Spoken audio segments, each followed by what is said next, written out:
बिस्मिल्लाहिर्रहमानिर्रहीम। इससे पहले अगर आपको याद हो तो हम लेक्चर नंबर 22 के अंदर हमने जस्ट एक क्वेश्चन किया था। अब वही सिलसिला हम आगे चलाते हैं।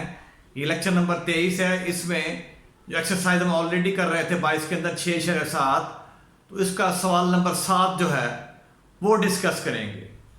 पहले हम इसकी स्टेटमेंट जो है उसको समझते हैं और बाद में इस क्वेश्चन का सोल्यूशन उसकी तरफ आते हैं।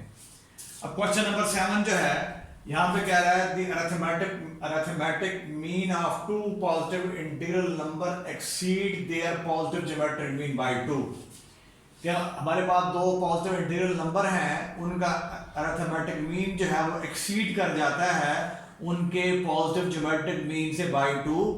और वो कह रहा है वो जो नंबर हैं उनका सम एंड देयर सम इज 20, उनका सम 20 है। फाइंड द नंबर, हमने वो नंबर मालूम करने हैं। ठीक है, तो ये हमारे पास क्वेश्चन नंबर 7 की स्टेटमेंट है। मैं दोबारा इसको रिपीट करता हूं।